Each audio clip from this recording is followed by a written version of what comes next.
Welcome to the Holy Smokes Podcast, a show about faith, friendship, fine tobacco, and drink. I'm Steve Ryder, and I want to thank Demetrius Giannopoulos, who's sitting across the room from me, for allowing my guest and I to hole up here in the Eagle's Nest in the Castle Rock area. Thank you, Demetrius. Thank you. So, I want to set this up.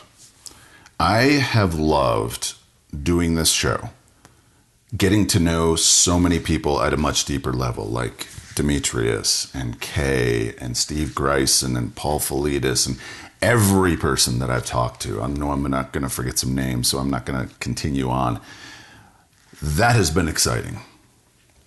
But I think my conversation today, I've never been this excited about an episode before, because back in 2012, when I left working for Dr. Dobson, I left burned out. I was doing 2 daily radio broadcasts with half the staff. I had to focus to do 1, and the workload was starting to really take its toll on the broadcasting staff. The last 2 months that I was there, I lost 20 pounds, wasn't eating, wasn't sleeping, was throwing up multiple times a day. And coming out of that, I'd always taken good care of my health. In fact, having 2 parents who were overweight, I always never wanted to be in that position where I would, look at myself being 30, 40 plus pounds overweight and have to kind of figure out how to get that fixed. And in fact, I took a 23andMe test and it said I'm genetically predisposed to being overweight. And so my health has always been important. But coming out of that, I really wanted to take it up to a whole new level. And back in, I want to say it was 2016, might have been 2015. For some reason, the word biohacking all of a sudden just came up in just in the back of my mind and my spirit. I don't remember where. So I just started to investigate and research, and I started listening to Dave Asprey and the Bulletproof podcast and Bulletproof Radio. And I would listen to, Ben Greenfield, and I would listen to, and I found later on Dr. Jeffrey Gladden and Living Beyond 120, which is my second favorite podcast that I listen to. And taking my health up to a whole new level has been a gigantic passion of mine these last number of years. And my guest today is one of my doctors, Dr. Abid Husain. And I got to meet him. Let's see, I remember being interested in peptides and adding that into my overall health plan. And I remember looking just to find doctors in Denver or Colorado Springs that were familiar with peptides, because my doctor wasn't at all. And so I found him, and I was just like, I wonder if he's been on any podcasts. I listened to a couple podcasts that you had been on, and I was like, ooh, I like this guy. And so right before everything went sideways with Elizabeth, Kay and Steve Greisen had said, hey, we're going to run a GoFundMe for Elizabeth, whatever you want, exercise equipment at home, working with specific doctors and, the treatments that it's going to take, whatever it is, you come up with a budget and we will do it. And so we interviewed 3 doctors. Dr. Abid Husain, who's with me, was one of those 3, and I really liked the dude. And so after Elizabeth passed, I was like, I got to see this guy, because, I was dealing with really bad brain fog, which is very natural when you lose a spouse or a child. You go through something majorly traumatic to have to deal with brain fog for 2+ years sometimes. And so I saw you. I just gotten I tweaked a tendon in my elbow, and so you were like, all right, let's get the tendonous elbow taken care of, and let's try and get some neuroregenerative peptides going. And my man, I want to say thank you for being on the Holy Smokes Podcast. It's a pleasure to be here. Thanks for having me. And thanks for those kind words. So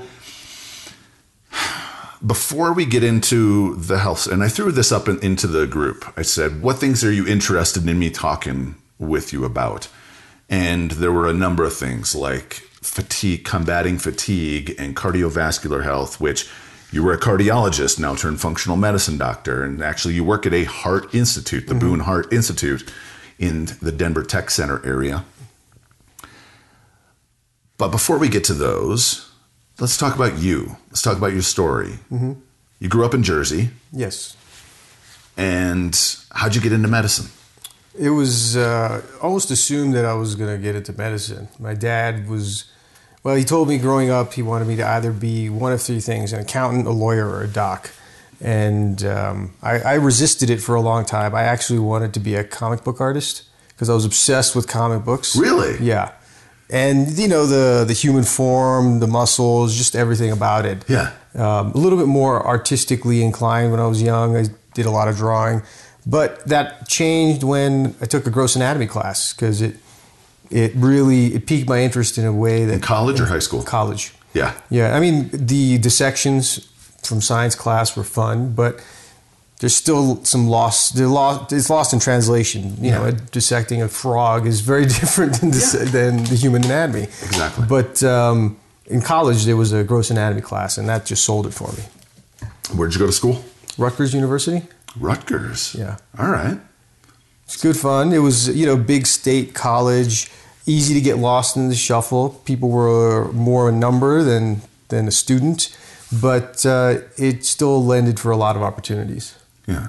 And then you did your residency, what's it, outside of the U.S.? Yeah, medical school. Yeah, medical school. Yeah, went to St. George's. So people that go abroad for medical school are usually people that, for some reason, had a little too much fun in 1 or 2 years of college, and their GPA may be 1 or 2 points lower, or we didn't have all of the valedictorian status, but we're still smart enough to do a good job. And, you know, U.S. medical schools are tough. So for me, it ended up being St. George's.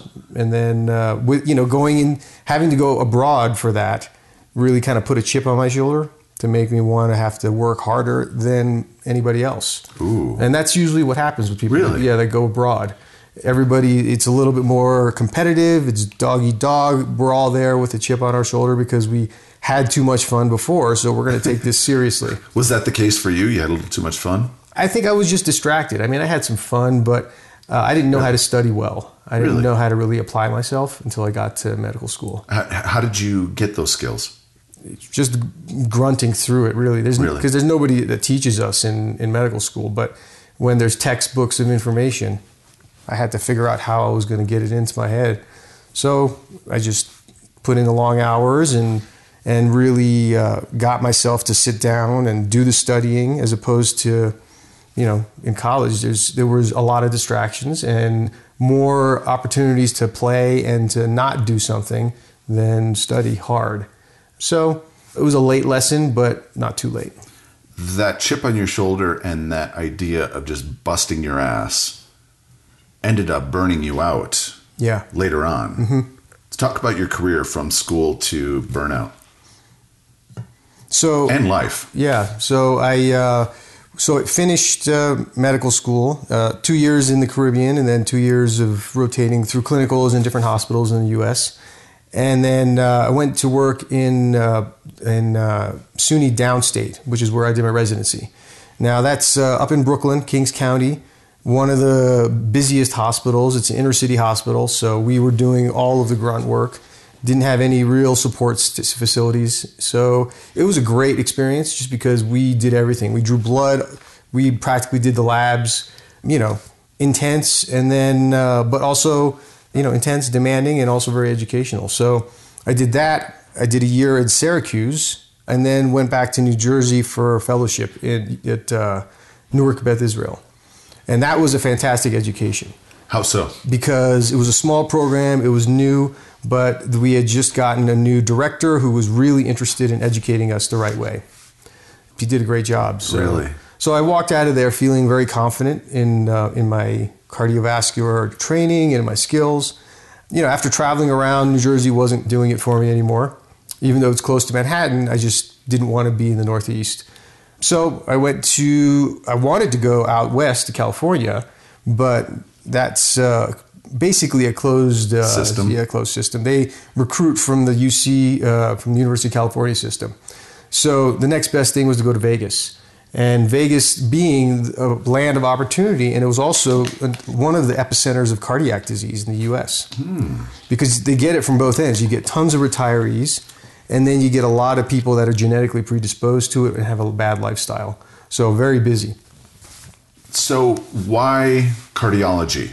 Out of all the potential fields that you could have chose and gotten into, what was it about cardiology? There's multiple reasons. It is the thing that instills fear in the hearts of all the other doctors. Next to trauma, cardiology is the next thing. Really? Yeah, because things are an emergency. Arrhythmias can kill people very quickly. There are chest pain could lead into a heart attack, which will kill you quickly. So it's life and death a lot of times. And then there's a lot of things about cardiology that are scary for a lot of other docs. If you're stress tolerant, then cardiology is a great field because it's about interpreting data and being able to make quick decisions that are life and death and do them regularly. And then being able to then leave that decision behind, know that you did the best that I could, leave it behind, and then go on to the next one. So that's the way it was for 8 years, about 8 years when I practiced in Vegas. And for the most part, I was in a solo practice, and it was 12 days on, 2 days off, on call, hospital work, outpatient work. And it's not sustainable. Yeah, definitely not. But it's that attitude, the chip on my shoulder, doing the thing that nobody was willing to do, and doing the thing that excited me. And it's also a multimedia field. We have a lot of different modalities that we look at the heart. So I can do an EKG, I can do an ultrasound, I can do a nuclear stress test, I can do a catheterization. I mean, these are all multiple ways to examine the body, the heart specifically, and they require hand-eye coordination, some of them. So it's skill-oriented too, procedure-oriented. So it's a really dynamic field that involves a lot of different skills. So that really attracted me too. Obviously, 12 days on, 2 off would push most people into burnout. Yeah. And is that where your burnout really kind of happened? Was out there in Vegas? Yeah, that's when it happened. Living in Vegas it's a unique experience. There's moments where I'd burn it on both ends because there's only a certain amount of time in a day to do things, and I didn't want to miss out on opportunities to experience life. I felt like I did that through medical school and training and residency and fellowship. I mean, that's almost 20 years of training, and everybody else that I'd known was having fun, living their lives. So I said, all right, let's have some fun and live and then do the work too. But for the most part, it was work, and it just, it ended up showing up in lack of satisfaction in my marriage, in life, in being unable to just do the basic, simple things. I remember a moment in particular when it all just became really clear to me. It was a Sunday afternoon, and it was in the fall, October. I had just finished a really difficult weekend, and I had been working, doing rounds. I was coming home Sunday afternoon, and I remember driving through some of the strip malls and seeing cafes, and people were outside doing the thing they do on a Sunday afternoon, relaxing, chilling out, and I didn't have the opportunity to do that. That really hit home, and to the point where I just wished that these were some of the things that I could experience. I had no idea what it meant to just kind of get up and not have that regularity to a weekend. The regular option of being able to just go and relax, as opposed to thinking, okay, I've got this weekend free and I've got to get this stuff done, or just try and recover. Oh, geez.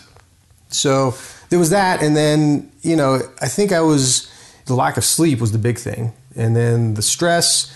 It all just built up, and I remember coming home in that afternoon, sitting down in front of the TV, and I was just welling up with emotion. I mean, I couldn't understand what was going on. I was feeling all these emotions in my body. I was feeling like laughing and crying at the same time. Like, this is absurd. What am I pushing myself to do here? I asked myself, all right, I had done everything I'd supposed to do, and I was at the top of my personal world. I had a practice. I was the one in charge. I was successful, but I'm not happy. So I've got to reassess what the situation is and what my goals are. And your reassessment was taking some time off. Yeah. And go learn to paint. Yeah, that's right. So that childhood desire to be in the arts really started surfacing. And so I went home that afternoon and sat down to just unwind. I turned on public access TV, and there was this documentary called The Power of Art. It's narrated by an art historian. His name is Simon Shyama, and he's this weird, quirky British dude that walks around with a scarf all over the place. But he gave it's a 7-part series, and he gives the history of a certain artist with the perspective of their masterpiece. And I just remember seeing that and triggering some sort of a voice in my head saying, this is what you wanted to do. These are people that understood life in a very different way, in a way that you don't know how to understand right now. You need to slow down.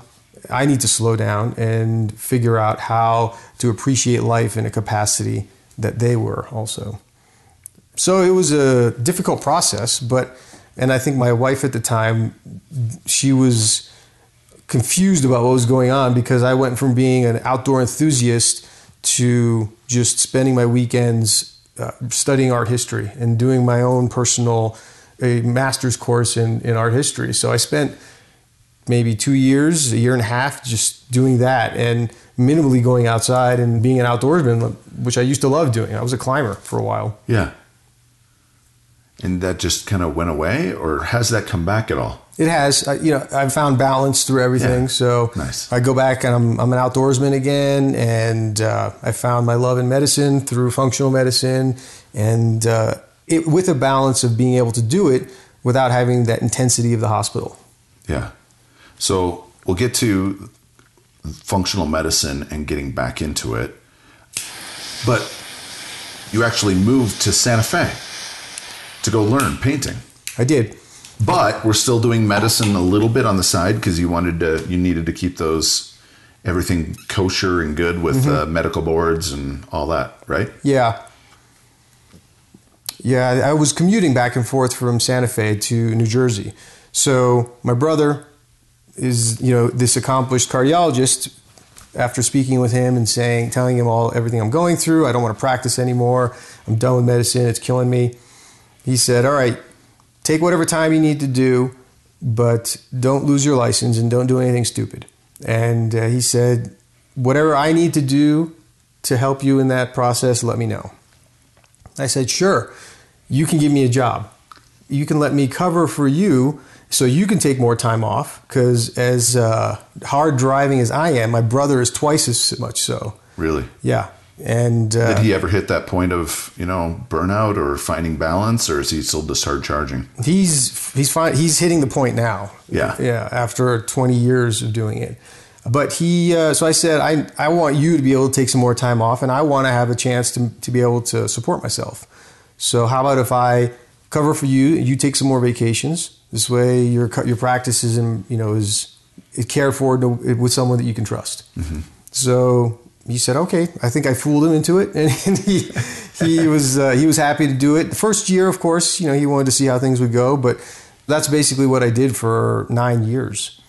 Yeah, I flew back and forth. Really? Yeah, that long? Until COVID hit, basically. Really? Yeah. Yeah, I was going back and forth to New Jersey even after I moved up to Colorado. Yeah. And you said you moved to Colorado in 2015. Mm-hmm.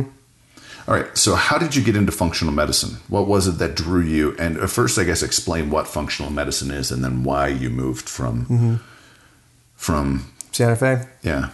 So I moved from Santa Fe because I had maximized, I thought, what I could learn from my apprenticeship.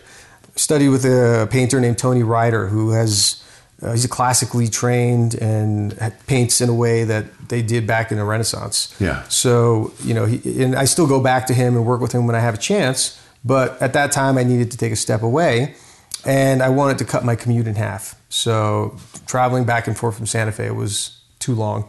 So it's a full day, yeah, really. Mm-hmm, yeah, it's a full day. So the transfer point was always DIA.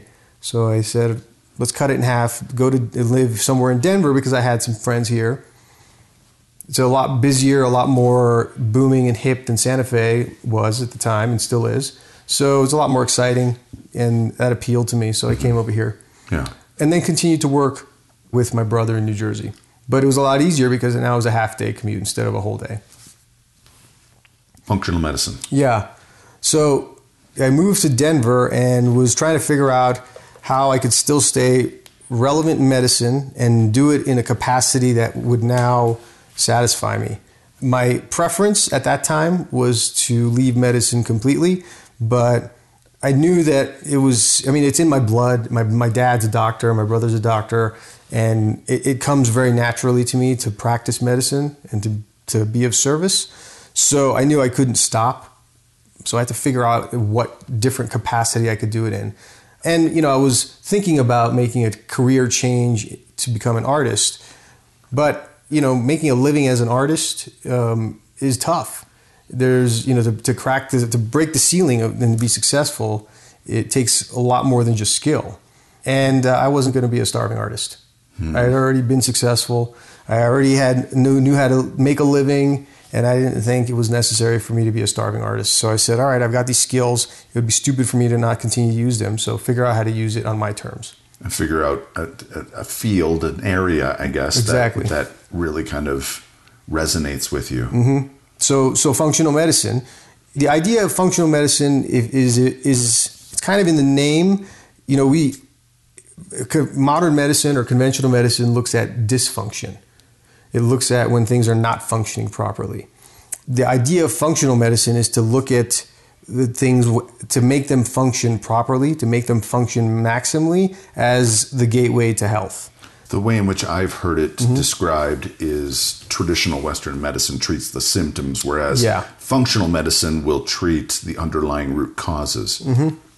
Yeah, exactly.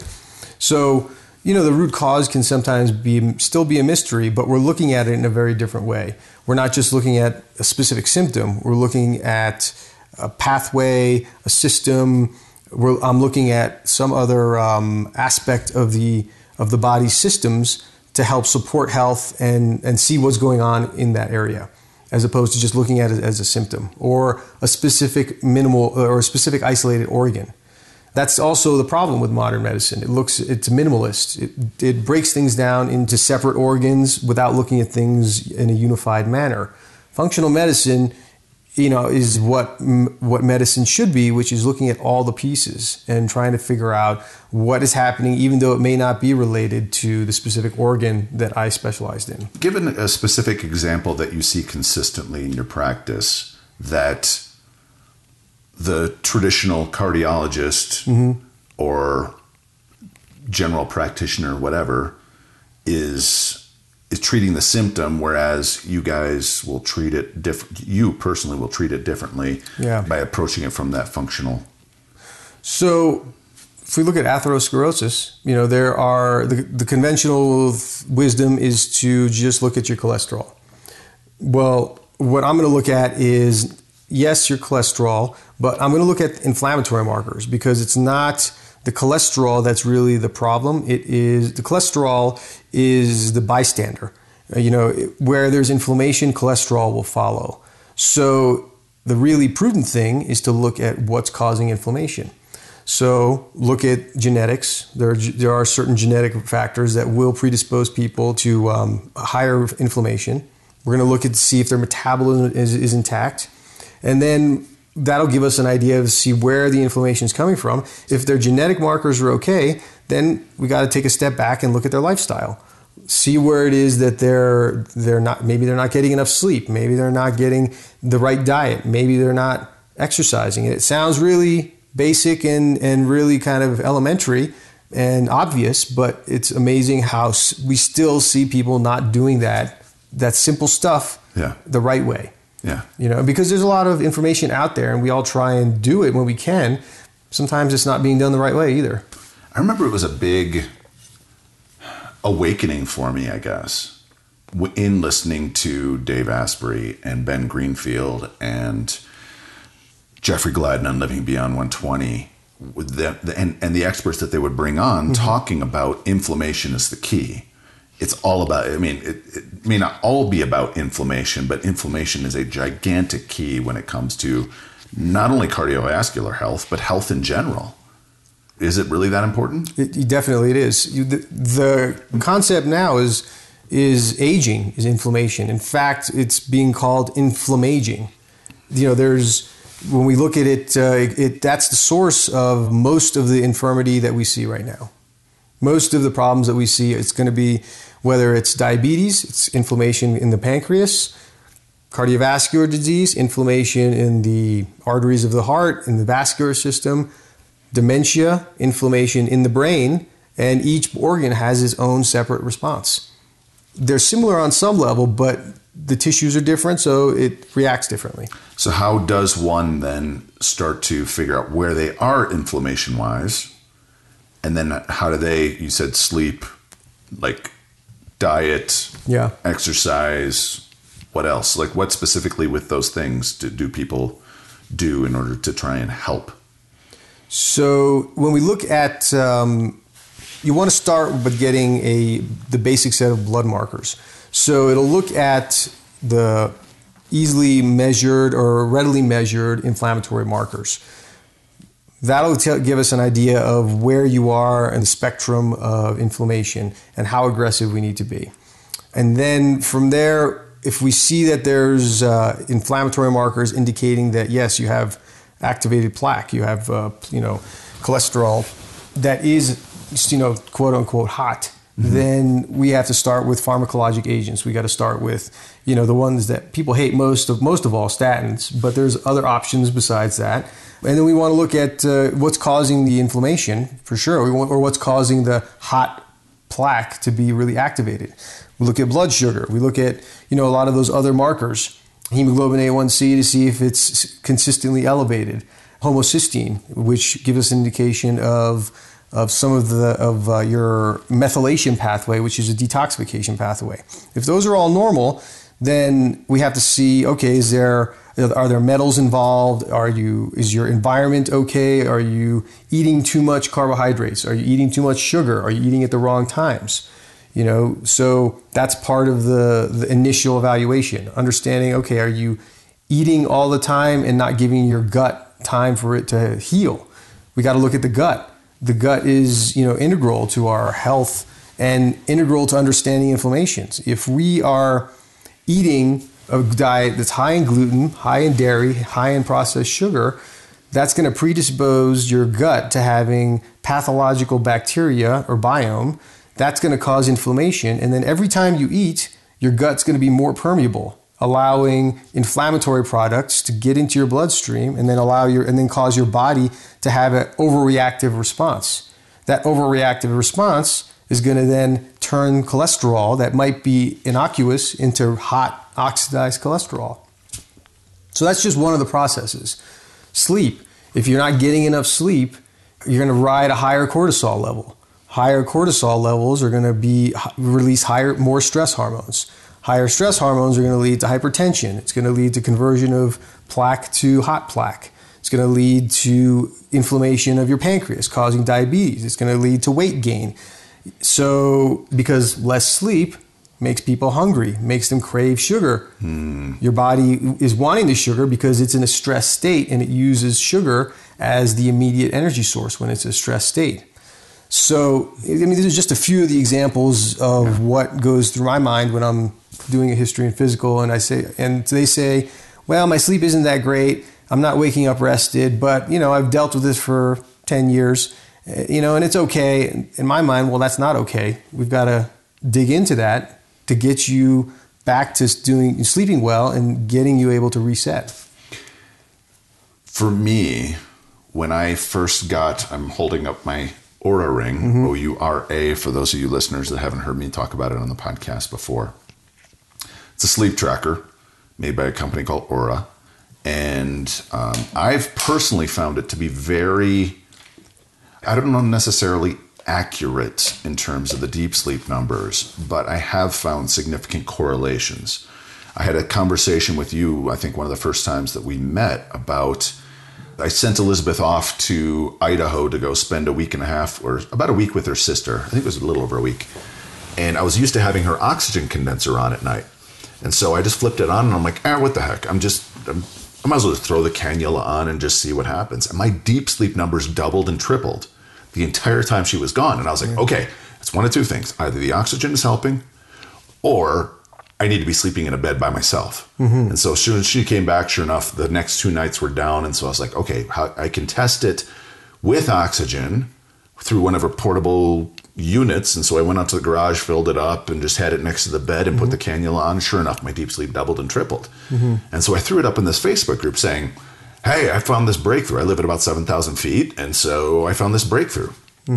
And in it, a respiratory therapist said, don't do oxygen. You could die. I called my doctor and sent my doctor a message, and she was like, you don't have COPD. If it helps your sleep, just do it. Yeah. But another thing that was posted within that thread was a book by Patrick McEwen called The Oxygen Advantage. And it's all about buteco breathing. And in it, he says you need to make sure your mouth is closed at night. And he gave two options. Either you can get the chin strap to keep your mouth shut, or you can do just some micropore tape. And I just tried some micropore tape, and I've been doing that ever since. And sure enough, my deep sleep's fine without any oxygen. And and as someone, I think I'm genetically predisposed to low deep sleep because historically, going back to college, when my college roommates used to tell me something I would say throughout, I'm just so tired. Yeah. I'm just so tired. And when I got this Oura ring, I found out I was averaging the deep sleep of a 70-ish-year-old man. And so to do that was a massive breakthrough. And then buying my Ooler, OOLER, made by Chili Pad. It's a pad it's a mattress pad that goes underneath your sheet and cycles temperature-controlled water. And so I know one of the things that is really good for sleep is making sure the room is cold. Yeah. And so having that cool water, I run it at about, I think I'm down to 58 degrees for about a 3-hour stretch from like hour and a half after I fall asleep till about 2 a.m. Yeah. And that I've noticed that also was another big uptick in my deep sleep. Anything else that you would recommend for people who they're like, yeah, I'm not sleeping well. How do I improve it? Certainly, don't eat anything 2 hours prior to bedtime. The sleeping with an empty stomach is important. Having food in your belly is going to trigger insulin, and then the insulin will reduce growth hormone, which is important in sleep induction. Growth hormone will peak at 10 p.m. to 12 p.m. And that's one of the reasons why that window of sleep is really important, because that growth hormone surge is integral to physical recovery. And the first half of sleep is about physical recovery. Second half of sleep is about mental consolidation. So if you're going to sacrifice sleep, know that by segmenting your sleep or sacrificing certain parts of it, you're going to reduce your recovery in either one of those areas. So having an empty stomach and then sleeping at the right times too. This is the problem with shift workers. They sleep at odd hours and it completely ruins their metabolism and their health. But sleeping by 10 o'clock is important. Getting in bed and trying to be asleep around that time. And then waking up, when you can, ideally 6, so you get the full 8 hours. But it's just a few basic things. Yeah, don't eat anything. And calories too, and alcohol consumption. If you're gonna have alcohol, make sure you leave it to a little bit at dinner, and then unless on a special occasion, don't have any nightcaps. I've noticed that when I do alcohol in the evening, period, it hurts my deep sleep. Yeah. And so it's one of those things where I now rarely drink. Yeah. It's unfortunate because I love a good drink. Yeah. And I love a cocktail, but there is no upside to alcohol. Even the idea of resveratrol in your red wine, you've got to consume so much red wine for that to be anything legitimate. And now you can get resveratrol in supplement form, so there's really no excuse for using that excuse. But it's enjoyable, it's relaxing, fine. You got to really use it with moderation if you're going to use it at all. Yeah. So knowing the importance of sleep, and the medical community really starting to awaken to that, are medical schools and residencies starting to adjust from that shift worker mentality where you're working 16 hours, 15 hours, whatever it is at a time, and pulling 4 hours of sleep and then getting back up and that kind of stuff. Is that starting to change? Because I've always been concerned, especially since I've gotten to know more about the importance of sleep. I can only imagine that it increases mistakes when doctors are not sleeping well. Definitely. But it's not because of health reasons.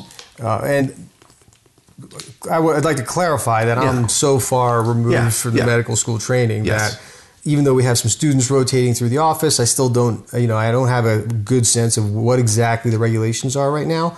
But I know that when I was going through medical school, that was the time frame when they were starting to readjust the sleep schedule and the work schedule for docs, for residents, because of liability issues. Having doctors working for 24 hours plus becomes, like you said, we end up making more mistakes. We end up having less efficiency. It's not good for the patient. It's not good for us. So what they started doing at my time was creating night shift rotations and then the regular other rotations. So we would get residents that would come in, it's their month to do the night shift, cover things, and then they would take over for the next day. Or they would limit it to 24 hours. That's still it wasn't that great of an adjustment because 24 hours without sleep, go home, get one night of sleep, and then come back the next day was not really a great schedule. But they've been inching towards making the work hours more acceptable. Mm-hmm. And it depends on the subspecialty you're going into. I think that there is some value to training a person that's going to be in a high stress field to know how to manage the stress. A trauma surgeon has to know how to wake up at night and get up and be on immediately. An interventional cardiologist needs to know how to do that. But it's got to be done in a way so that the student can get the training and the experience, but then also the time to recover. Mm-hmm. And that wasn't happening in my time. I suspect it's happening more often now. Are you in a good place? You like where you are career-wise? I'm in a fantastic place right now. I feel like this last year has been a dream for me. Really? Yeah, it's reaching the Boone Heart Institute has been the best move for me, and most fortunate. I mean, I have nothing but great things to say about Dr. Boone and the staff.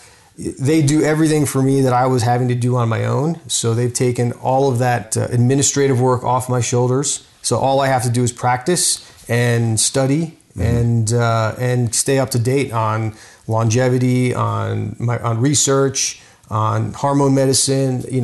I just educate myself and do the work of the office, and then the rest of the staff takes care of me. It's a dream. That was what got me into medicine. It was the learning, and when it became more about working day to day, it started losing its luster. But that's back now, and I got my nights and weekends to myself, which is fantastic. I don't have to do, a cardiologist that is not on call is unheard of. So this is a really unique niche for me. So you love learning. What are your biggest passions around health, and what are some of the breakthroughs that are coming that you're most excited about?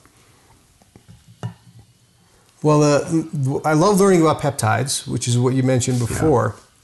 Yeah. And I think that's... What are peptides? Mm-hmm. Why don't more doctors know about them? And what are some of the really cool things that you're doing with them and can be done with them? So peptides are it's basically the terminology for really microscopic mini proteins. If you look at protein building blocks, they're made up of amino acids in sequence or in combination. A protein is more than 100. A peptide is basically less than 50 amino acids. So they're really small messenger molecules that our body uses to communicate intracellularly and then to other organs. And peptides have actually been used for 100 years. Insulin is a peptide. And, they're protein molecules, a little bit larger, a little bit smaller, but protein molecules that have been used commercially to stimulate our body to do certain things. And peptides are natural. And they've been used by commercial pharmacies and big pharma throughout history. The difference was in 2000 with the Human Genome Project. They've been able to really map out a lot more of the peptides, a lot more of the messenger molecules, and then technology has caught up with the ability to formulate them. Mm-hmm. So now compounding pharmacies can make them, smaller pharmacies can make them, and they're now more available to the mass market. So in the past, it was just whatever the pharma companies were researching, formulating, and releasing to the public. now, this library of natural compounds is more available to us. And pharmacies that are smaller, compounding pharmacies, can produce them so that we can use them in a more nuanced level. So, a lot of docs don't know about them because it's just, they know about some peptides because they're regular medications that a lot of people will prescribe. A lot of docs will prescribe normally. But it's those smaller peptides that are flooding the internet right now, that are real hot right now. Those are the ones that are still a mystery because they haven't been educated in them, basically. It's a whole new science. It's a whole new way of looking at medicine and the body. Most medications look at a specific enzyme, a specific receptor, block it or enhance it. Peptides work by giving our body that messenger, that stimulus, and then it stimulates pathways. So it's a cascading effect that has far-reaching implications. So there's always new peptides that are being researched and discovered, and then there's finding out more information about these peptides. And they can be anything from growth hormone stimulating peptides to immune modulating peptides to inflammatory ones to ones for gut health. These are all used not just for healing you, which they can do great, but also optimizing your health. We want to be able to maximize. What I would like to do for all my patients is maximize their metabolism with the right pinpoint set of peptides so that they can be resilient and push themselves to do what they want to do and then recover rapidly. Mm-hmm.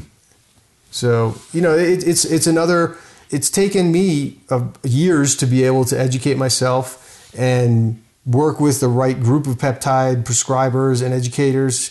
And thankfully now I'm part of their faculty because I've spent so much time with them. But it's one of my passions. But it takes a lot of time and education to do this. So this is why a lot of doctors don't know about functional medicine, because it takes 2 years to really, anywhere from 6 months to 2 years to educate ourselves about what functional medicine is, and peptides fall into that arena. What's coming in the longevity space that you're really excited about? Because you said longevity is something you're really researching. Yeah. I like the use of hormones as a very basic tool for longevity, because hormones, when they're optimized, that's the foundational support that's needed for peptides. And I think that goes under-recognized. It's becoming more of a readily addressed issue now with testosterone clinics being everywhere, but it's got to be done the right way. And there's just so much nuance to this. And there's not any real unified information source. So everybody, and this is the problem with hormonal medicine as well as functional medicine, there's so many different educating bodies and regulating bodies that there's no real standard. So you've got to kind of feel out your doc, and sometimes it's a crapshoot to figure out who knows what they're doing. But for as far as what's coming out and what I'm excited about, I think the use of proteomics, protein modulating peptides, is really, it's a piece in longevity that hasn't really been looked at, and it's now really being studied with the use of what they're called GLP-1 receptor agonists.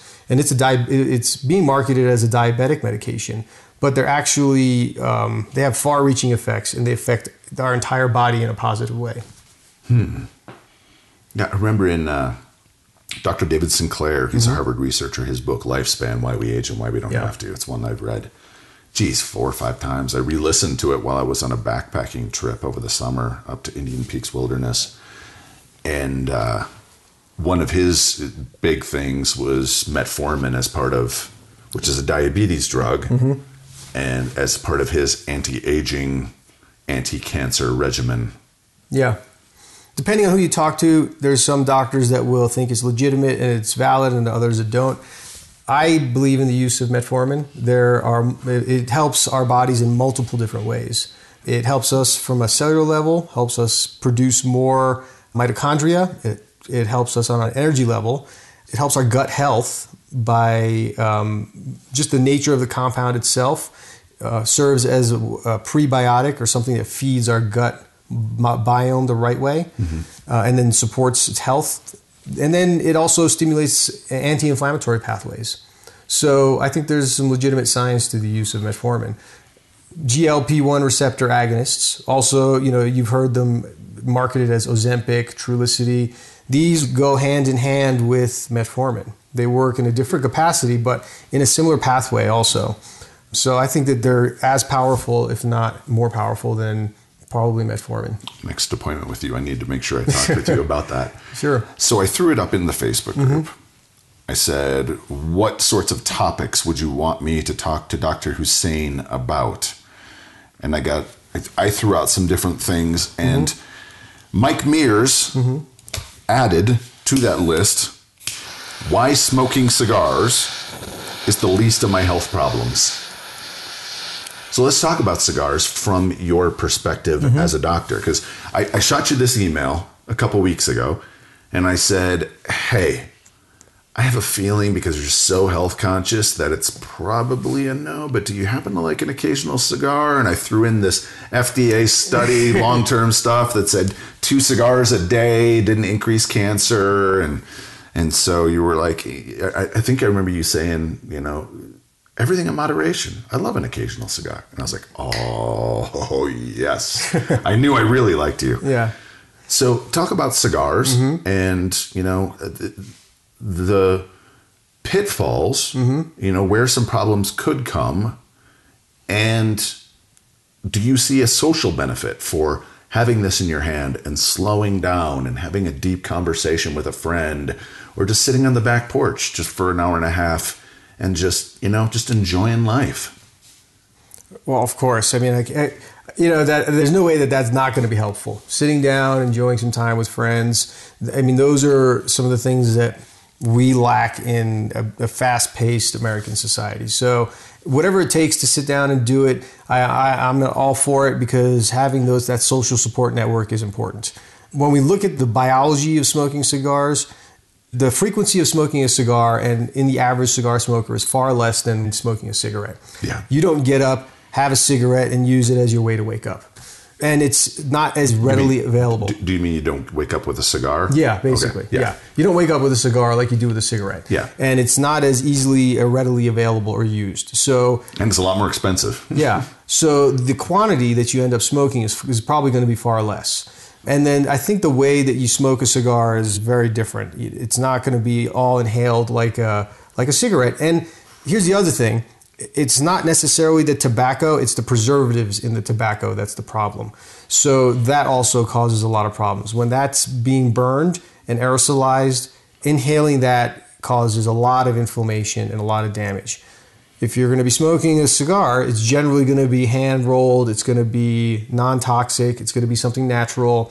And believe it or not, tobacco, the nicotine in tobacco does have positive effects on your neurochemistry. So there's a lot of reasons why smoking a cigar occasionally in moderation is not going to be detrimental to your health.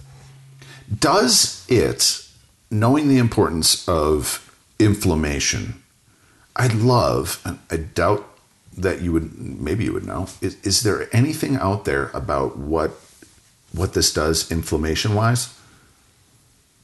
That I don't know. I'd have to look into some research and see if there was something specific. Because I personally, I would love, like we have these continual glucose monitors now that you can wear, and I've heard Rhonda Patrick talk about them, and Ben Greenfield and Dave Asprey. I've heard them talk about it, and I've actually thought about getting one just to kind of see what a certain meal does to my glucose, so that way I can try and, minimize those insulin spikes. I would love to have some sort of continual inflammation monitor, so that way you can see what, certain foods do and what, different cigars do. Like, is there a certain cigar that will spike it more? Okay, I'll make sure I'm not touching that one. I'm going to the ones that don't, or maybe it doesn't really bump up inflammation. It would have to be a short-acting inflammatory marker. The thing with glucose is that it changes on a moment-to-moment basis. Yeah. And there are inflammatory markers that do change rapidly, but I don't know if we have a reagent or a mechanism to test them as quickly. But it would be curious. I don't know if the cigarette companies or cigar companies have invested in looking at something like that, because the culture now is that smoking is bad for you. Yeah. And it is in significant amounts. But if you're going to have an occasional cigar or an occasional cigarette, you're going to be okay. Yeah. So the next subject that people wanted me to talk to you about was combating fatigue. Mm-hmm. Somebody comes to you and say, I'm tired. Yeah. I'm just tired all the time. I assume you're going to start with diet, exercise, sleep. Yes. Yeah. Which we've talked about already. Mm-hmm. What else? Well, it depends on their age. We got to look at how old they are. The number one cause for, I can't say for sure the number one cause, but one of the most common causes I see for fatigue in men above 35 is low testosterone. And then along with that, for women, not only is it testosterone, but it's thyroid. So men don't respond as much to thyroid. They don't feel the benefits of it as much, but it's still helpful for them. Yeah. We know this because there are studies that look at low thyroid, low levels of T3, and across the board, and taken as independent variable when they've removed other factors, it's associated with higher mortality, just like low testosterone is. So and we're looking at a level of total testosterone above 500. And then T3, I don't remember the level, but that's, again, these are the things that I'll look at when I see someone at the office. So I'll look at what their hormonal makeup is, and then that's the first part of the investigation. After that, then we got to see what other sources of inflammation they may have. And then, if they need to, if that's maximized, then it's their gut. We've got to see what their gut is doing. I think the importance of gut health is underestimated oftentimes, unless you're going to a functional medicine doctor, because that's the bread and butter for a lot of what we do. But the gut is the barrier, one of the most important barriers we have between the environment and our bodies. And it's such a permeable barrier that when it's not working well, it will affect our energy levels, our brain function. There's brain fog that happens when the gut is inflamed. Really? So we call it the gut-brain axis. So, when you have a leaky gut, you're going to have a leaky brain. I remember a documentary on Amazon, I believe, about the gut. And one of the things that they said in there is there are so many neurons in our gut, it actually is equivalent to a Labrador Retriever brain. Mm-hmm.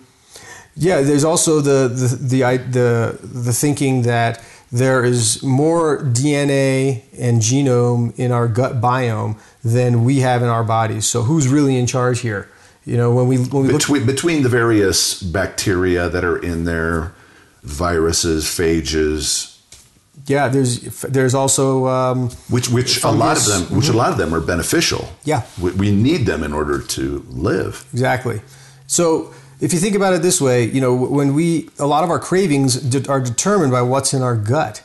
If we have a lot of fungus, candida, or a pathological gut biome, they crave sugar and they release chemicals or neurohormones that will stimulate our craving centers to eat more sugar. So, who's really in charge here? So, is it our gut or is it us? And is there really a difference? So, we want to make sure that our gut is healthy and it's minimized in a lot of those pathological bacteria and microbes that are not supposed to be there. So that's a key part of it, looking at their gut health. I ask people if they're having a daily bowel movement, and most of the time they look at me sideways because they think, "What is a cardiologist doing asking me about my stool?" But it's important. From a consumer perspective, what do you think about a company like Viome? Viome's a good entry point, but it's I don't know that. I'm not a fan of being really micromanaging our gut biome, because the gut biome is so diverse, so complicated that it's really hard to be able to increase certain microbes and decrease certain ones. When we take probiotics, we're definitely introducing those microbes into our system, but they don't live very long. And they're kind of like tourists in our gut. They'll be there for a little while, they'll hang out, they'll have their effect, and then they'll leave. So, there is some residual from that they leave, but if the environment in the gut isn't optimal, then it won't help, which is why taking prebiotics is important. So the combination of the two is... And for those that don't know, a prebiotic is what the probiotics eat in order to survive. Mm-hmm. So what are some prebiotic foods or even supplements that people could take? Because I'd assume you'd probably say start with the diet. Yeah. Add these prebiotic foods and then maybe supplement from there. Prebiotic foods are generally, they're just the fruits and vegetables that have a lot of color to them.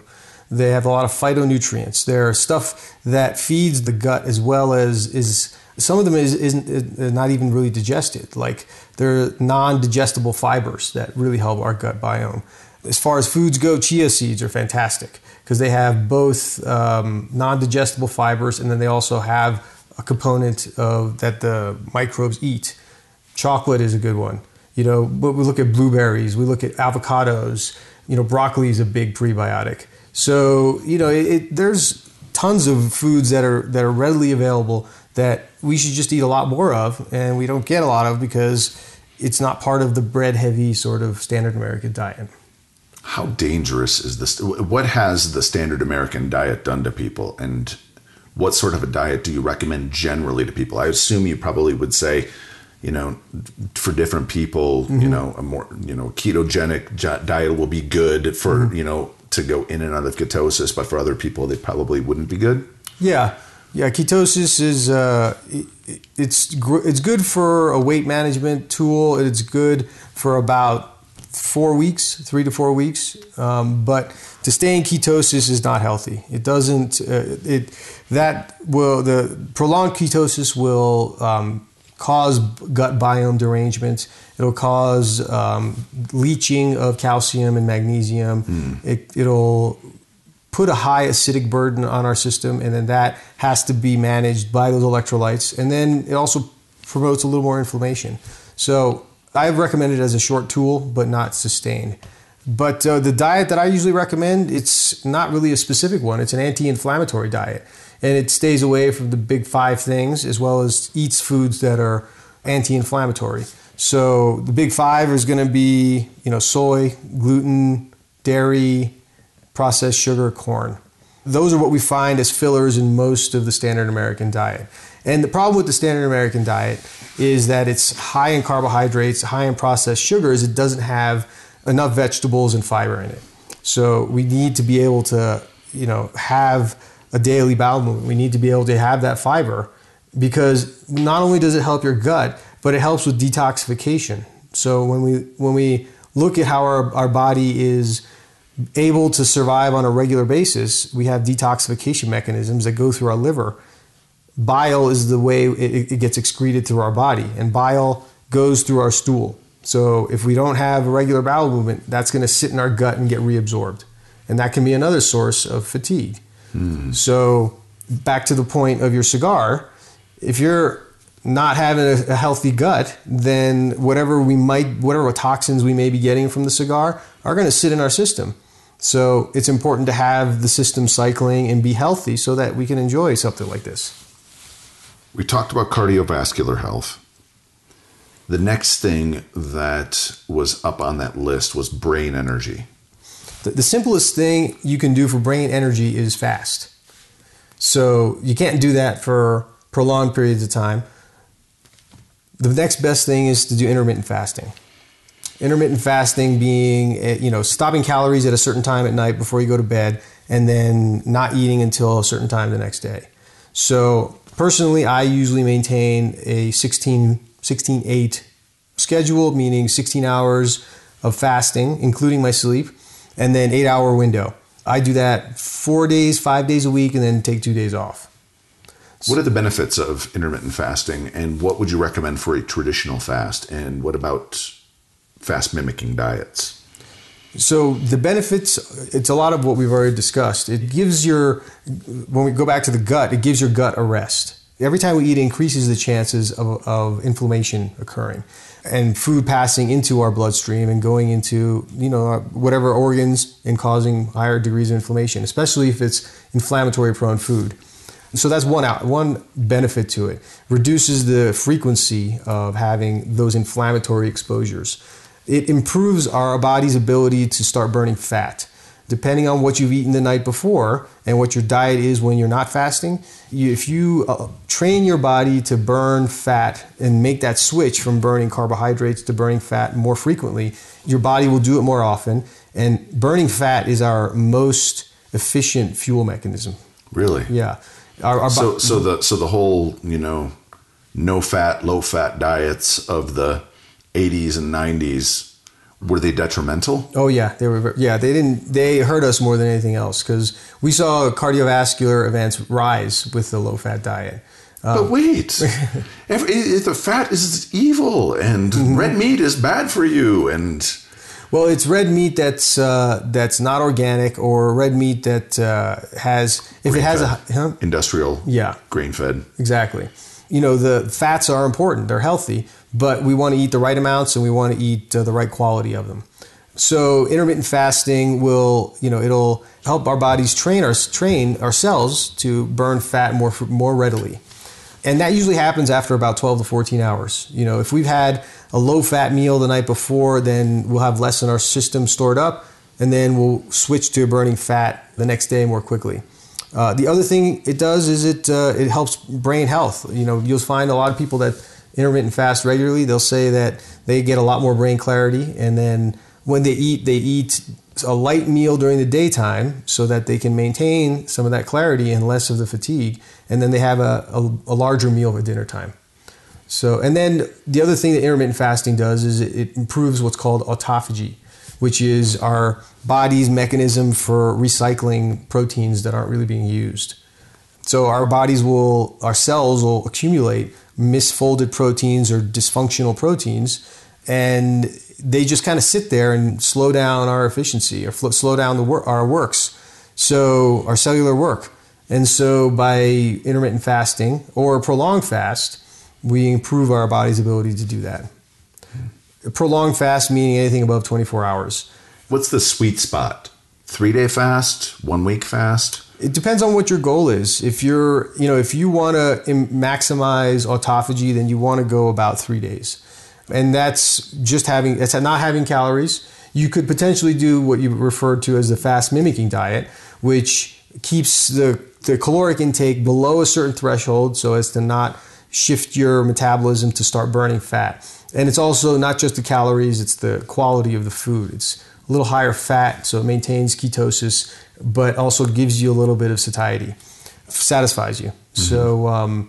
So that's, the fast mimicking diet is a way to do it without having to actually fast, but you're still, your caloric intake is low. You're probably below 700 calories a day, maybe 500. Yeah. And you could do that for 5 days. I usually recommend 24 hours, maybe a 3-day fast once a month, because it will reduce your inflammation. It'll improve your body's ability to really clean itself out. It's not really a cleanse in the conventional sense of the word, or the colloquial way of people talking about cleanses. It's a cellular mechanism to help improve your efficiency. What are your thoughts about cleanses? The cleanse fad. I'm not a big fan of a cleanse fad. I think you should just, instead of cleansing yourself, just drink a lot of water and do a fast. Do that and you'll be okay. You'll do better for yourself than probably doing a cleanse. There are certain cleanses that are specific at trying to squeeze out more, the liver cleanse or something like that. You can take some supplements to help improve your liver metabolism, but instead of having to do a cleanse, just have a regular practice of eating some activated charcoal. That'll help bind the bile, which is where all that stuff is being secreted from. You can take a few herbs to help improve your liver's metabolism, and then do that, a few times. You can do that a few times a year, and that's your cleanse. You don't need to worry about doing all the other stuff. I just got some activated charcoal. How would you recommend people use that? Use it on an empty stomach, and you can do it in between during the workday, or you can use it. I usually recommend like 4 capsules, and take 1 day a week when you're when you're not having a lot of heavy food or you're doing a fast, take it in the middle of the day, take 4 capsules, and you're probably set. Very cool. Going back to the hormonal stuff, I totally identify with the thyroid medication feeling like it doesn't, because my thyroid is a little low, which I addressed probably, I'd say about 4 years ago, I think is when I started taking 1.5 tablets. And when I skip, I don't feel like I'm missing anything.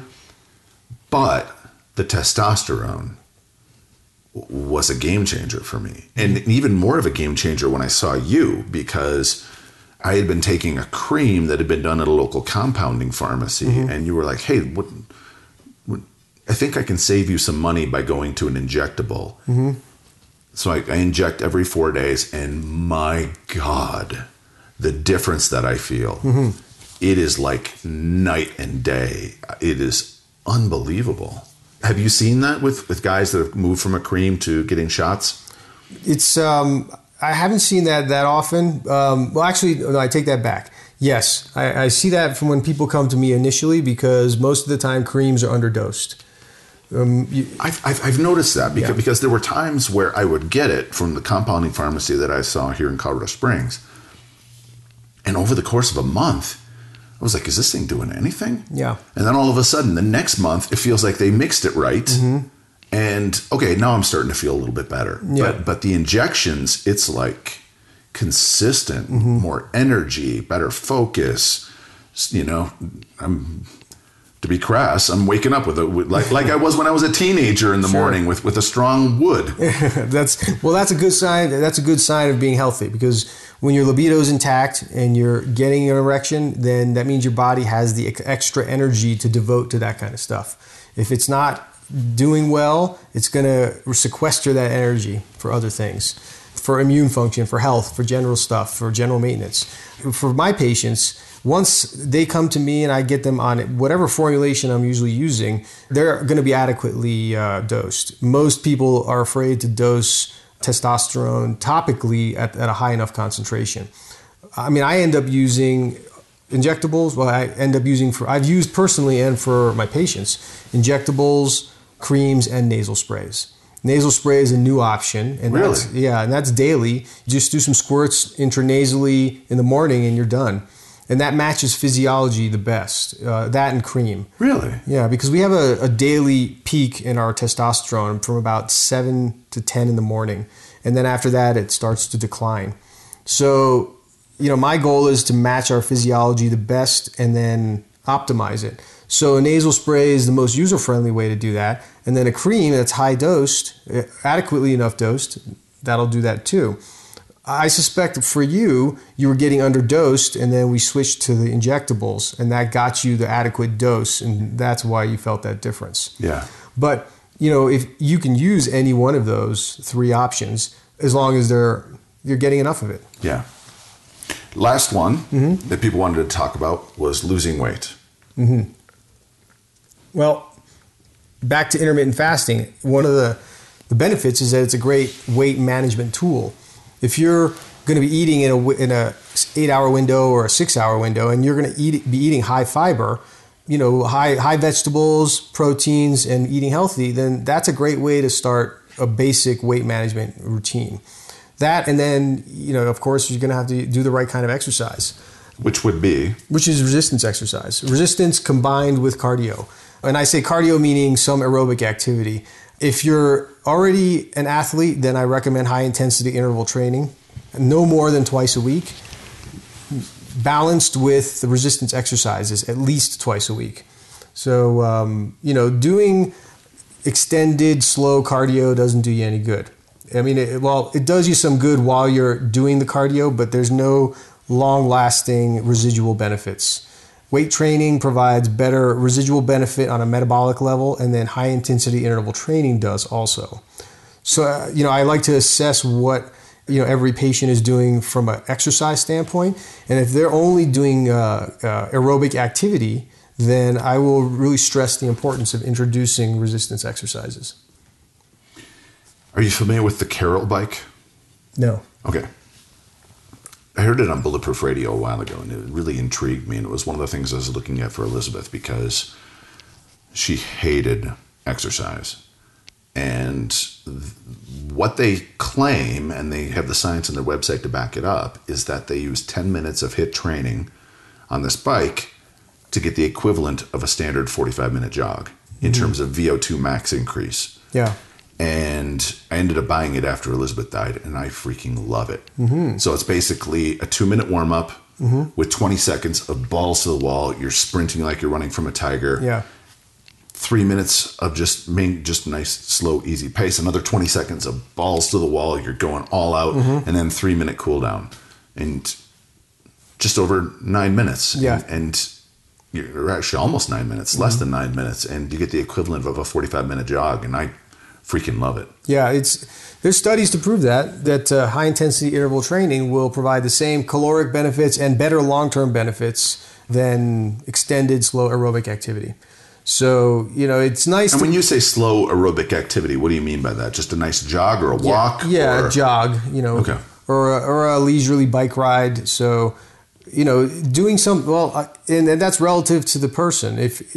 I don't mean like leisurely bike ride. I mean, if you're doing a exercise activity, and it may be difficult, but if you're able to sustain it for a long period of time, then what you're doing is you're in a window where your slow twitch fibers are able to recover, and they're the ones that are being trained, but your fast twitch fibers, which are your power, your intensity, and also the longer term, longer metabolic residual effects, those are not being stimulated. So unless you do something that pushes you to a point where you have to stop, then you're not doing yourself the best benefit you can with that exercise. In the exercise, you've got to push yourself to the point of failure. And it doesn't have to be anything extreme, but a sprint, like when I go and I do a walk, when I go out for a jog, it's not really a jog. It's a combination of walk, run, and sprint. And it's only a mile, 2 miles at the most. Really? Yeah. And I'll do a light warm up for about half a mile, and then I'll do some sprints, and then if I can jog in between, I will. If I can't, I'll walk, but it's got to be a mixture of all of that so that all of my muscle fibers are going to be activated. Who are the people, podcasts, books, that kind of stuff that you're following?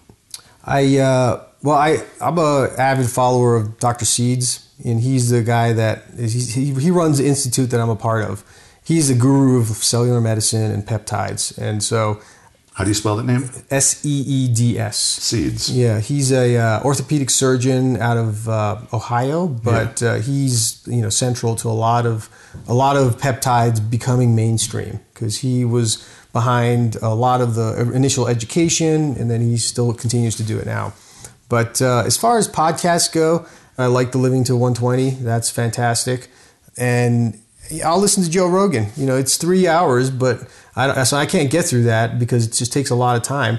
But he's entertaining, so Yeah. The science is often hit or miss, but he's an entertaining guy, and sometimes I get enough of the science from Dr. Seeds and a lot of my research that sometimes I just want to be entertained by someone. Yeah.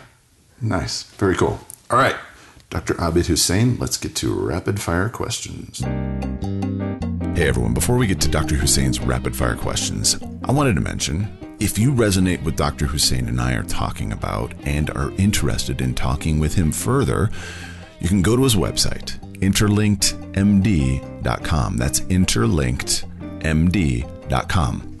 He told me after this interview that he has that ability to meet with patients both in person in the Denver area, specifically the Denver Tech Center area, or if you're not along the Colorado Front Range, he meets with patients around the globe over Zoom. So learn more at interlinkedmd.com.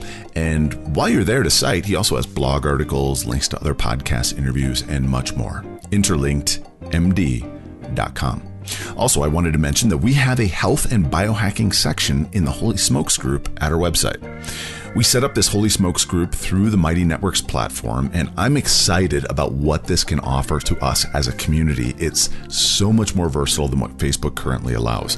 We have the diversity of the classic internet forums for differing topics, like specifically health and biohacking, as well as the ability to help you all facilitate chapters in your local area, all with that social aspect like Facebook to share pics and posts, but without the rest of all the toxicity that we're currently seeing on social media. I've been spending a lot less time on Facebook lately. So if you're interested, check it out, holysmokes.club. Now, back to Dr. Husain.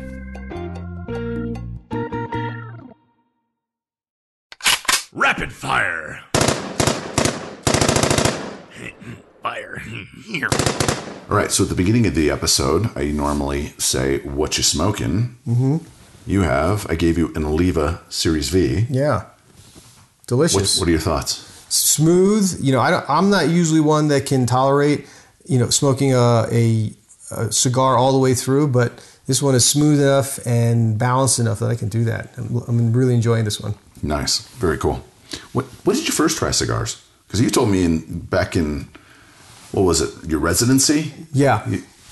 Actually, it was a little bit after residency and my fellowship. Okay. And I started smoking first couple of years of my fellowship, and when I was studying for some of my exams, I would smoke fairly frequently, and then it tapered off over the years. In Vegas, I was smoking a little bit too. I was smoking Olivas, Arturos, and I enjoyed the company CAO. Yeah.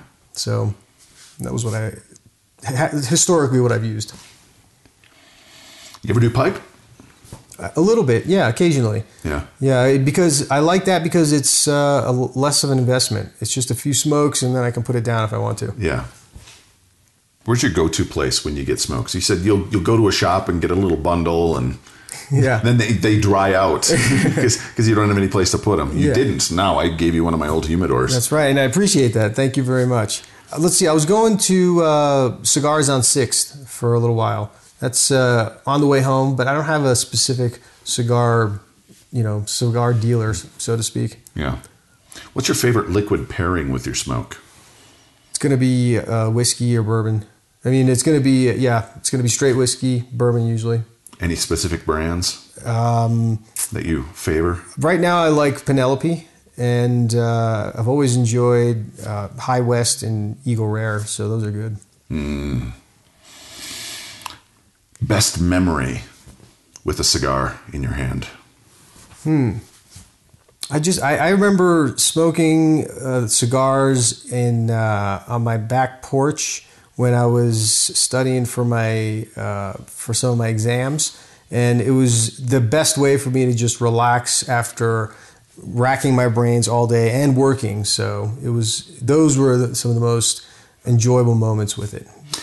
You touched on it a little bit earlier, but nicotine has some benefits.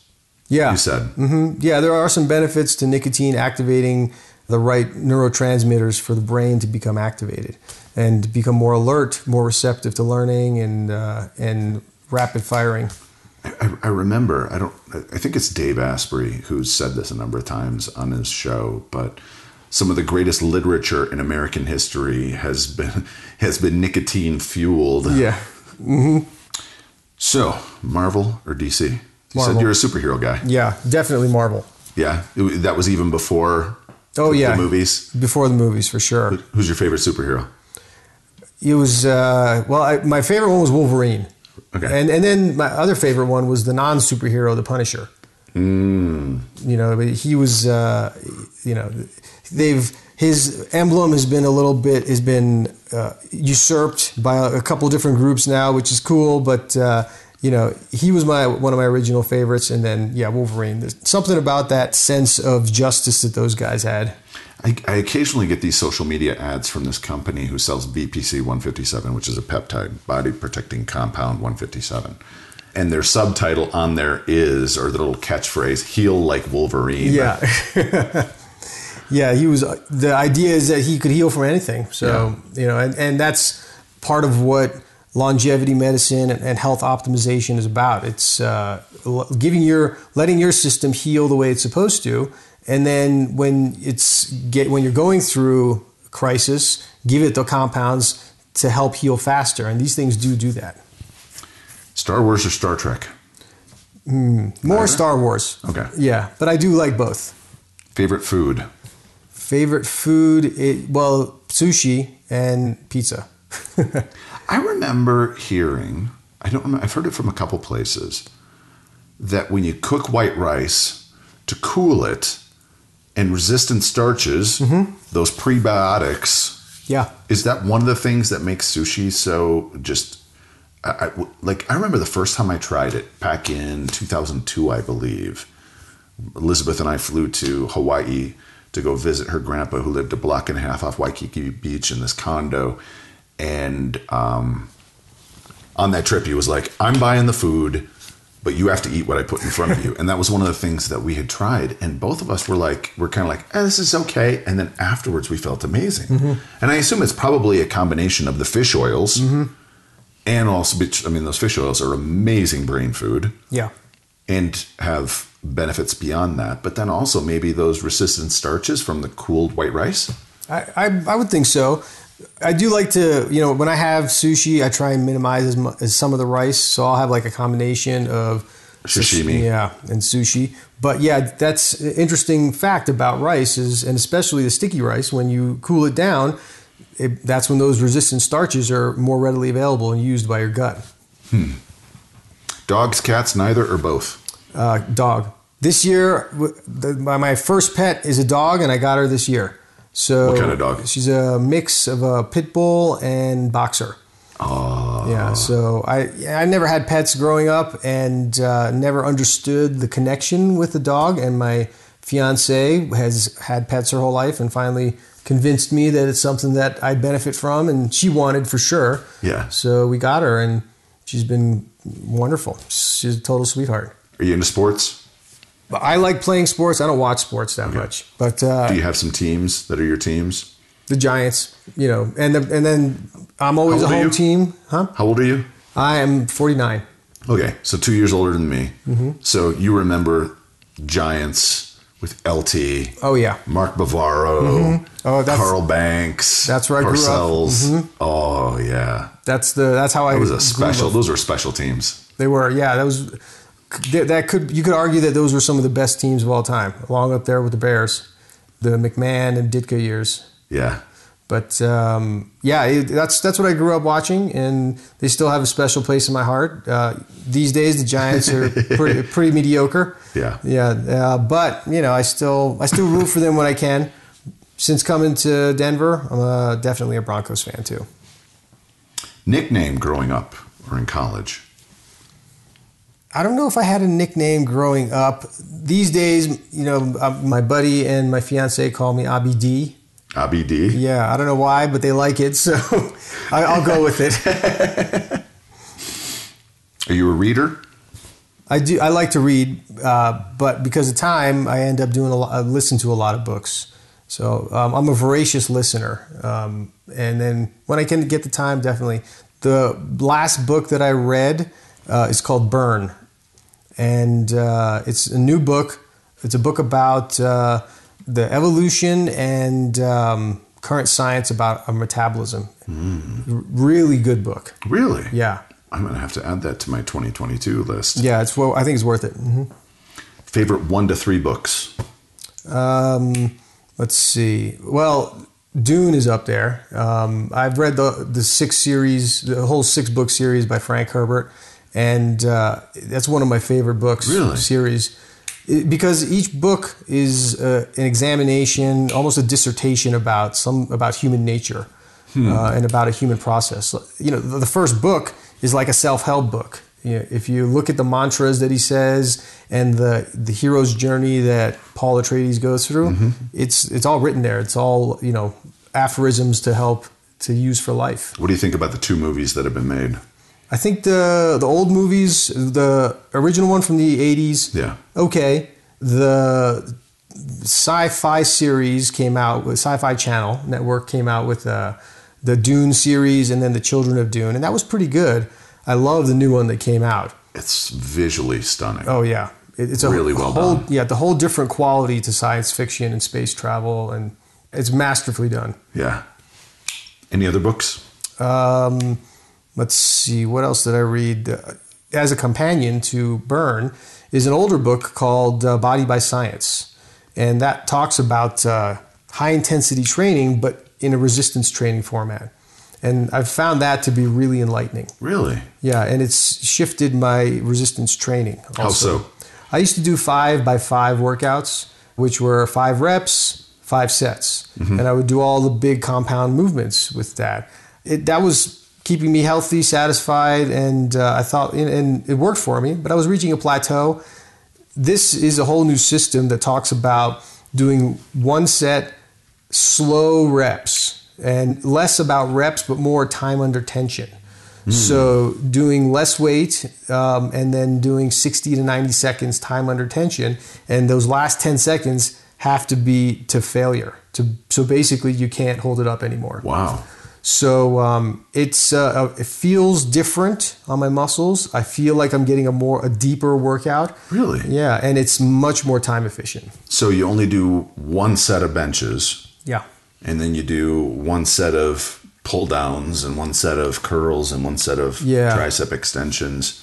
They have a couple of different exercises to do on that day, but the workouts, my workouts are half the time now. Wow. But they're a lot more intense. My heart rate goes up. I'm breathing a lot heavier. It's a different workout. I'm about week 3 into it, and I'm feeling a difference. I'm enjoying it. Really? Yeah. I'll have to check. I've got a tonal. I don't know if you're familiar with that at all. Yeah, I am. And I'll have to see if there's a way that I can do that within the system in creating my own workout, or figure out some way kind of equivalent. I'll have to check out that book, definitely.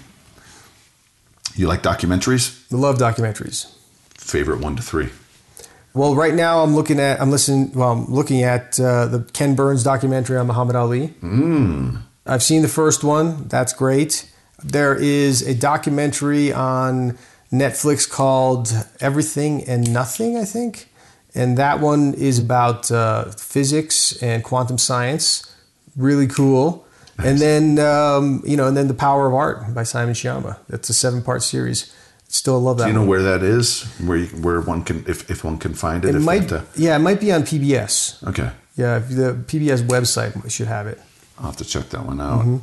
I don't know if you like Ken Burns. So I don't know if you've ever seen his documentary about Jack Johnson, Unforgivable Blackness.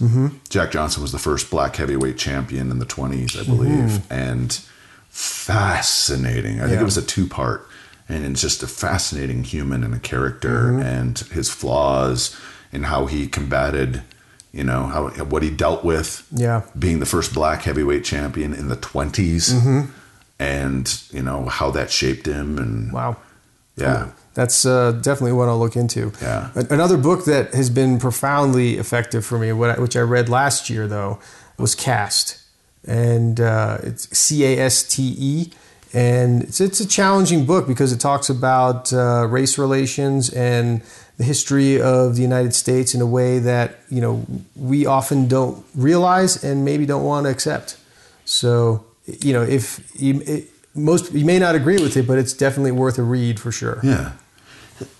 Going into that subject, you're not white. You're Pakistani. Yeah. You're the only one of your siblings that was born here in the United States. Yeah.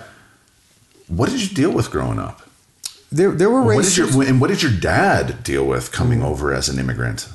Yeah, what my dad and my siblings dealt with was very different than what I dealt with, in the sense that they experienced discrimination and racism on a regular basis. But it wasn't, as a brown person, it's not quite in face or on the nose as it is with the black community. But there is still a lot of that. It didn't really become something I was aware of until 9/11. And after 9/11, life changed for me. Really? Yeah. Even in How so? In New Jersey, I felt the scrutiny of being a brown person and a Muslim American. I'm not a devout Muslim, but being part of that community and identifying with that community, it really changed my experience as an American. And then it made me that was the first time I really felt the difference of being brown. And then, it's been a kind of a lingering issue since then. But never really anything on, that's happened directly to me. A couple of occasions there's been something. But nothing traumatic, so to speak. But it's there, yeah. If you could live anywhere, where would that be? I'm enjoying living in Colorado right now. If I could choose any other place, I'd probably go to Italy, Florence. Ooh. Yeah. You know, that really speaks to the artist in me and the history of Florence, the Renaissance, the history of the museum, the artistry there. That would really appeal to me. You been there?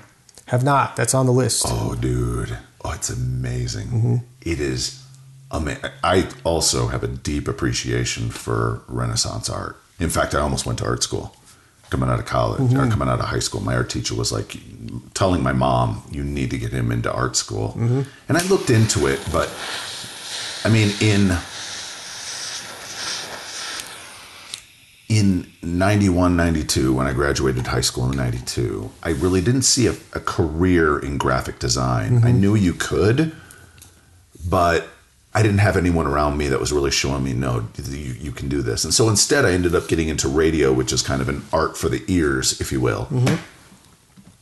But I had this just love, deep appreciation for the Renaissance painters, especially Michelangelo. And so in 2000, the year 2000, Billy Graham did this conference called the Amsterdam 2000 Conference, brought in evangelists from around the world. And Focus, Focus on the Family I was working for at the time, lent me to Billy Graham. They paid for my salary, and then BGEA paid for my hotel, airfare, all of that stuff while I was out there. Once I finished with that conference, and I fell in love with Amsterdam. It's a beautiful city, and people are amazing, especially those that remembered the war. I mean, the older generation, they loved me as an American because they remembered the Americans coming in and liberating.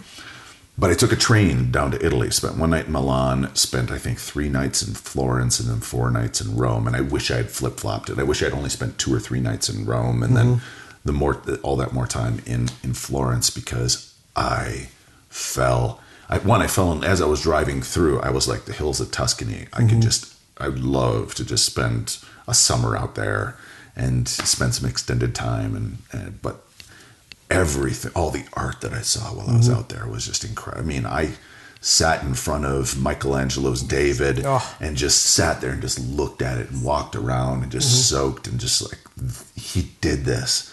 And then in Rome, you know, you had the Pieta and you had the Sistine Chapel. And I sat in the Sistine Chapel for, I want to say it was 3.5 hours. Wow.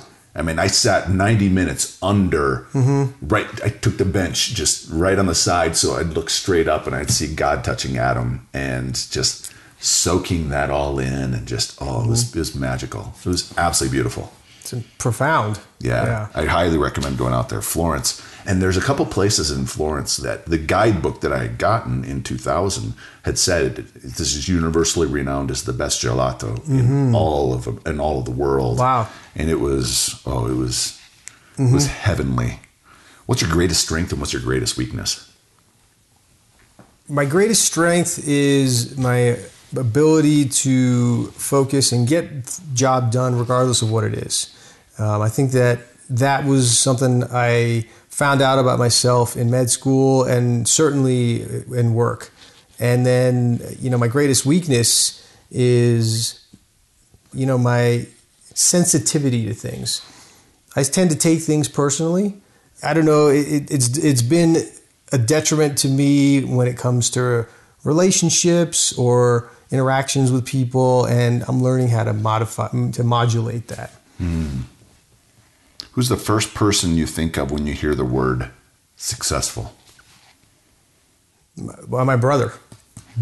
Yeah, because he's probably the best cardiologist one of the best cardiologists in New Jersey.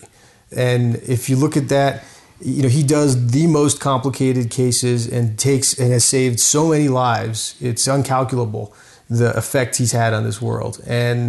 But New Jersey is a very busy state, and then that kind of puts him in a global perspective. Like, he's had such an impact that it's really uncalculable. Who's been the greatest influence in your life?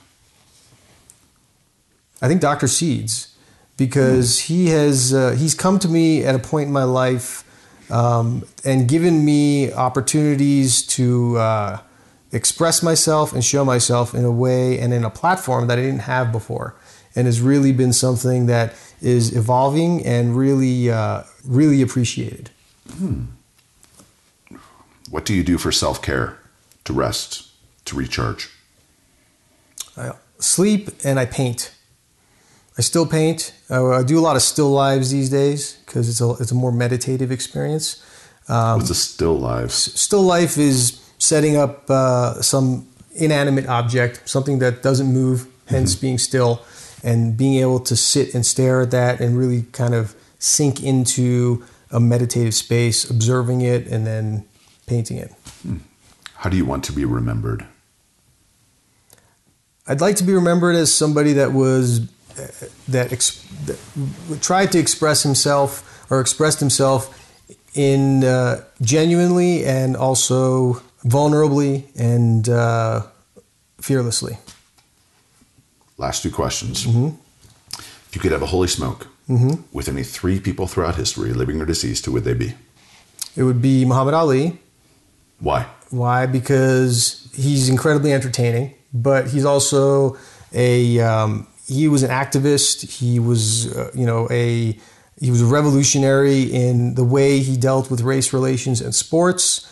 He's a sports icon, physically and mentally. I mean, he was the total package that totally revolutionized not just boxing, but sports and culture. And then Jiddu Krishnamurti, who is a mystic from the early 1900s. And if you look at just about every self-help book out there, it has inklings of what Krishnamurti taught at the turn of the century. So, that's the source, if you ask me. And the book, that's a good introduction to him, although it's a little thick, is called Total Freedom. And he is, I think, the father of all of the self-help teachings that we see now. And his teachings are just so rich and so full of so much really valuable information that most people have taken one of those kernels of some of his thoughts and made a whole career out of it. So he's the source as far as I'm concerned. And then the last person would be Diego Velazquez, who is a Spanish painter, not quite, he's of the same era of the Renaissance, but was in Spain. Okay. And he's one of my favorite painters and is also one of the painters there's a lot of mystery around him because there's not much history recorded about what he's done, but his paintings they're magnificent and they've changed the course of, Western art. All right, last question. If we're to meet 1 year from today and I have a bottle of that favorite bourbon or whiskey that you like, I forget which ones you named. I try and remember them. What are we celebrating?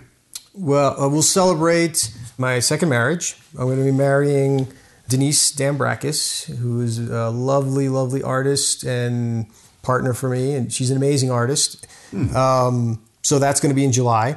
And then, congratulations. Thank you. And then we'll be celebrating the honeymoon. We're going to go to Florence. So so there's that, and we're also going to go do a painting workshop too. So I'm going to check off one of the things that I want to do. Nice. Dr. Abid Husain, my man, thank you for being on the Holy Smokes podcast. Thank you for having me. It's been a pleasure.